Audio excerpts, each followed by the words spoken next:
नमस्कार। महाराष्ट्र में विधानसभा चुनाव की तैयारी तेज हो चुकी है और महाराष्ट्र में जो सियासी हलचल है उसी बीच 288 सीटों का जो ओपिनियन पोल है वो चौंकाने वाला सामने आ रहा है, क्योंकि महाराष्ट्र में कभी भी चुनावी तारीखों का ऐलान हो सकता है। लेकिन उससे पहले पलड़ा किसका भारी है, क्योंकि सीधी टक्कर दिखाई दे रही है 2024 चुनाव के बाद, यानी लोकसभा चुनाव के बाद, जहां एनडीए विशिष्ट महाविकास अघाड़ी के बीच इस बार कड़ी टक्कर देखने को मिल सकती है। तो बीजेपी या शिवसेना किसका पलड़ा भारी होगा, लेकिन उद्धव गुट सीधे तौर पर माना जा रहा है इस बार बड़ा उलटफेर कर सकते हैं। लेकिन जिस कार से यहाँ पर बात किया, दो राज्यों पर चुनावी तारीखों का ऐलान हो चुका है, जम्मू कश्मीर और हरियाणा। जहाँ जम्मू कश्मीर में 3 चरणों में चुनाव होगा तो हरियाणा में एक ही चरण में सभी 90 सीटों पर चुनाव होने जा रहा है। लेकिन महाराष्ट्र में सियासी जो पारा है वो पूरी तरह से चढ़ चुका है। महाराष्ट्र में 3 प्रमुख चेहरे यहाँ पर मुख्यमंत्री की रेस में सबसे आगे दिखाई दे रहे हैं। देवेंद्र फडणवीस, जो कि वर्तमान deputy CM Bharatiya Janata party के, इससे पहले मुख्यमंत्री भी रह चुके हैं। और अगर भारतीय जनता पार्टी इस बार चुनाव में बहुमत का आंकड़ा लाती है तो देवेंद्र फडणवीस ही यहाँ मुख्यमंत्री बन सकते हैं। यहाँ पर एकनाथ शिंदे, जो कि यहाँ पर बात किया शिवसेना से यहाँ पर आए और भारतीय जनता पार्टी यानी एनडीए की सरकार महाराष्ट्र बनी। लेकिन बात की जाए तो यहाँ पर महाविकास अघाड़ी से सबसे ज्यादा यहाँ पर चर्चित चेहरे उद्धव ठाकरे क्या एक बार से मुख्यमंत्री बनेंगे। लेकिन बात की जाए तो सीधे तौर पर मुख्यमंत्री के रेस में कौन आगे है इस पर अफवाह रख सकते हैं, लेकिन जो पलड़ा भारी है वो किसका हो सकता है इस पर महत्वपूर्ण आंकड़े सामने आ रहा है। तो यहाँ महाराष्ट्र में बड़े बड़े ऐलान भी किए जा रहे हैं। यहाँ मध्य प्रदेश की तर्ज पर लाडला भाई योजना क्या गेम चेंजेस साबित होगी। आप कहने वाले 55%, नहीं कहने वाले 30%, कोई राजनीति 15% आते हैं। जहाँ मध्य प्रदेश में लाडली बहना के दम पर भारतीय जनता पार्टी ने एक बड़ी जीत हासिल की है, तो इसी तर्ज पर लाडला भाई योजना यहाँ महाराष्ट्र में लागू की गई है। तो इसके बाद कितना असर देखने को मिलेगा, लेकिन किन मुद्दों के साथ इस बार चुनावी मैदान में इन मुद्दों की गूंज रहेगी। देखिए, विकास का मुद्दा भी 25% लोग मान रहे हैं कि ये एक बड़ा मुद्दा होना चाहिए। कल्याणकारी योजना जो है वो 20% लोगों का मानना है। बेरोजगारी यहाँ पर बात की जाए तो 15% लोगों का एक बड़ी समस्या है, पर मुद्दा बन सकता है। महंगाई भी 15% लोगों की समस्या है, भ्रष्टाचार भी 15%, मराठा आरक्षण भी 10% लोगों के लिए एक महत्वपूर्ण मुद्दा साबित हो सकती है। इन मुद्दों के साथ या इस बार चुनावी मैदान में बड़े बड़े दिग्गज नेता हो सकते हैं। तो महाराष्ट्र में एनडीए गठबंधन की स्थिति कैसी हो सकती है, देखिए, हाँ कहने वाले यानी मजबूत कहने वाले जो है वो 40% है, जबकि कमजोर हुई है 30%। कोई राय नहीं, सिर्फ 30% लोग आ जाते हैं, क्योंकि महाराष्ट्र में लोकसभा चुनाव के बाद है एनडीए में जिस कार से बात किया तो काफी हलचल रही है। अब सवाल है कि एनडीए गठबंधन में शिवसेना, शिंदे गुट प्लस है, यहाँ पर अजित पवार, भारतीय जनता पार्टी का मिलकर चुनाव लड़ती हैं, तब ये स्थिति में कितना कुछ बदलाव होगा वो महत्वपूर्ण हो जाता है। महाराष्ट्र में इंडिया गठबंधन की जो स्थिति है वो देखिए मजबूत दिखाई दे रही है। 45% लोगों का मानना है, कमजोर हुई है 35%, कोई राय नहीं से 20% लोग आ जाते हैं। इस तरह से अगर बात जाए तो महाराष्ट्र में इंडिया गठबंधन लोकसभा चुनाव के बाद जिस तरह से आ भी रही है, उसके बाद यहाँ कई बड़े योजना भी सामने आ रहे हैं। देखिए, अगर बात किया तो युवाओं को सीधे तौर पर 18 से जिनकी 35 वर्ष उम्र है, जिनके पास 10वीं और डिप्लोमा होल्डर ग्रेजुएट है, तो 6 से 10 हजार रुपए प्रति माह देने का यहाँ पर जो स्कीम है वो शिंदे सरकार ने यहाँ पर महाराष्ट्र में लागू की है। लेकिन महाराष्ट्र में लोकसभा चुनाव के आंकड़ों ने सभी को चौंकाया है, जहाँ कांग्रेस महाराष्ट्र में सबसे बड़ी पार्टी बनी, 13 लोकसभा सीटों पर जीत हासिल की, सब लोकसभा सीटों पर उन्होंने चुनाव लड़ा था, जबकि उद्धव गुट ने 9 सीटें और अगर बात की तो एनसीपी शरद पवार ने 8 सीटें। कुल मिलाकर इंडिया गठबंधन ने 30 सीटों पर जीत हासिल की, जबकि इंडिया गठबंधन के अलावा एनडीए गठबंधन ने 17 सीट पर हासिल की। इससे पहले एनडीए के पास 41 सीटें थी, लेकिन इस बार जबरदस्त नुकसान देखने को मिला है। और इसी तर्ज के आधार पर महाराष्ट्र में जो है महाविकास अघाड़ी इस बार सरकार बनाने के दावे करती नजर आ रही है।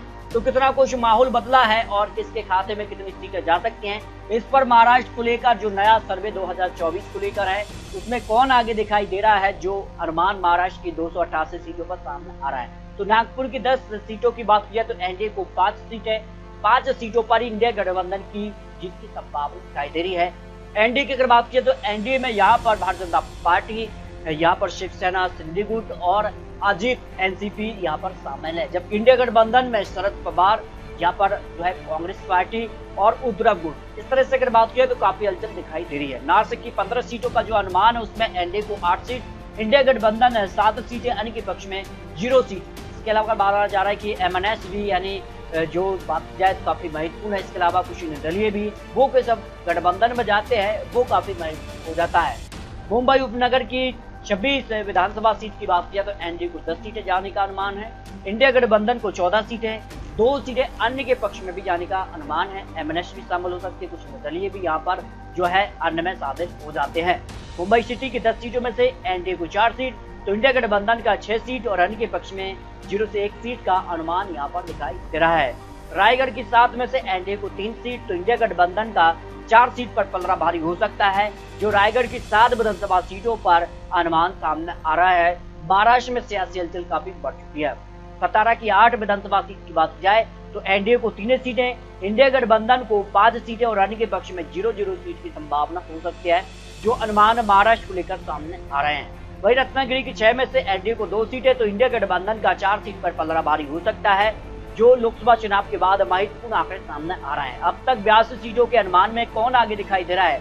देखिए, एनडीए 34 सीट से आगे निकल सकती है। इंडिया गठबंधन 40 सीटों के आसपास और अन्य के पक्ष में 2 से 7 सीटों का अनुमान यहाँ पर जो है अब तक 82 सीटों के अनुमान में सामने आ रहा है।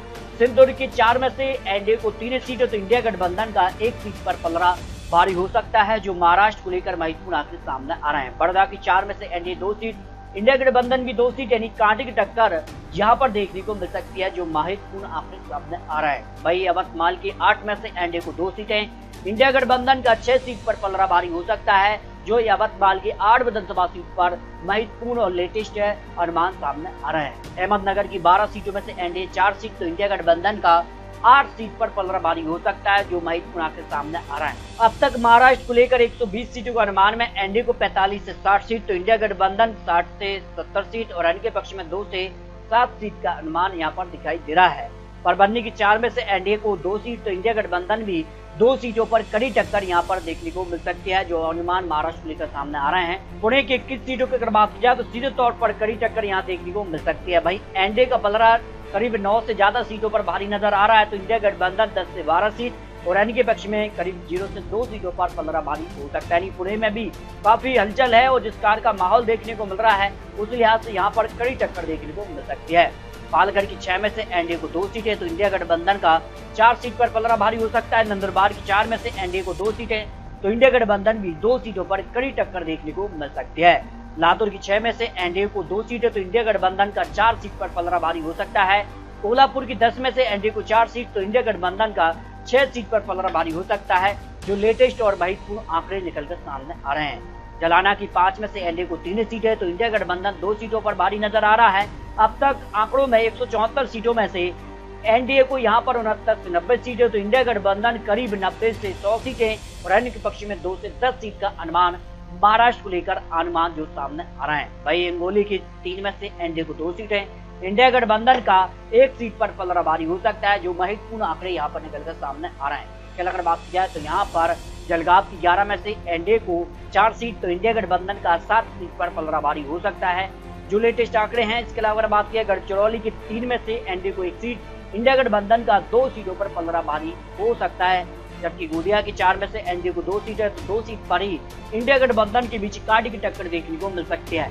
महाराष्ट्र लेकर अब तक अगर बात की जाए तो 195 सीटों के अनुमान में यहाँ पर बात किया तो 78 से 90 सीटों पर एनडीए और इंडिया गठबंधन 90 से 110 सीटों के आसपास और अन्य के पक्ष में 2 से 10 सीटों का अनुमान सामने आ रहा है। धुले की 5 में से एनडीए को 3 सीटें, तो इंडिया गठबंधन का 2 सीटों पर पलड़ा भारी हो सकता है, जो लेटेस्ट आंकड़े निकलकर सामने आ रहा है। चंद्रपुर की 6 में से एनडीए को 2 सीटें, इंडिया गठबंधन का 4 सीट पर पलड़ा भारी हो सकता है, जो अनुमान सामने आ रहा है।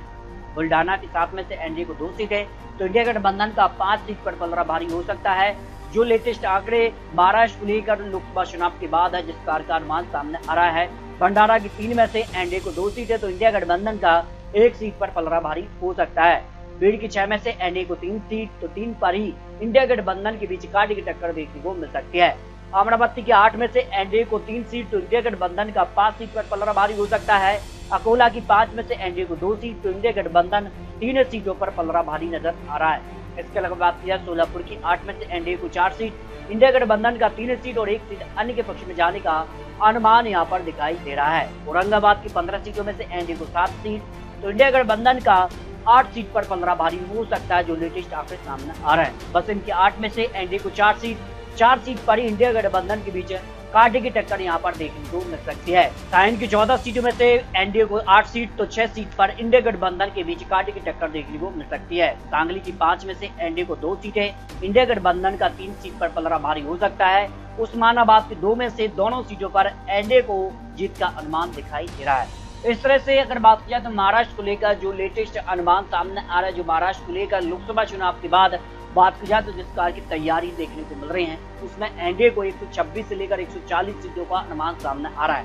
वही इंडिया गठबंधन की अगर बात किया तो 140 से लेकर 160 सीटों का अनुमान इंडिया गठबंधन के पक्ष में भी जाने का अनुमान दिखाई दे रहा है। अन्य के पक्ष में 3 से 10 सीटों का अनुमान हो सकता है, जो महाराष्ट्र को लेकर लोकसभा चुनाव के बाद जिस प्रकार का माहौल दिखाई दे रहा है। इस तरह से अगर बात किया तो महाराष्ट्र में काफी हलचल है और जिस कार से माना जा रहा है कि इस बाद है कड़ी टक्कर एनडीए बेसिस इंडिया गठबंधन में देखने को मिल सकती है। लेकिन बहुमत का आंकड़ा किसके पक्ष में जाएगा ये महाराष्ट्र की जनता तय करेगी। लेकिन काफी हलचल महाराष्ट्र में इस वक्त दिखाई दे रहा है, तो महाराष्ट्र को लेकर अपने रख सकते हैं। महाराष्ट्र में अगली सरकार किसकी बन सकती है, 288 सीटों को लेकर अपने रखिए। महाराष्ट्र में क्या महाविकास आघाड़ी यहाँ सरकार बनाने जा रही है या महायुति यानी एनडीए भारतीय जनता पार्टी का जो गठबंधन है वो यहाँ पर वापस सरकार बनाने जा रहा है, तो मुख्यमंत्री चेहरा कौन हो सकता है महाराष्ट्र को लेकर इस पर अपने रख सकते हैं। आपको बता दें चुनावी आंकड़े चुनावी अनुमान है और आने वाले वक्त में जिस प्रकार के चुनावी प्रचार होंगे, किस प्रकार से टिकट बंटवारे होते हैं और गठबंधन का स्वरूप क्या बनेगा, वो महाराष्ट्र में काफी हद तक तय करेगा कि महाराष्ट्र में अगली सरकार किसकी बन सकती है। तो महाराष्ट्र को लेकर अपने रख सकते हैं और लेटेस्ट और महत्वपूर्ण विश्लेषण के साथ फिर मिलते हैं। तब तक के लिए जय हिंद, जय भारत।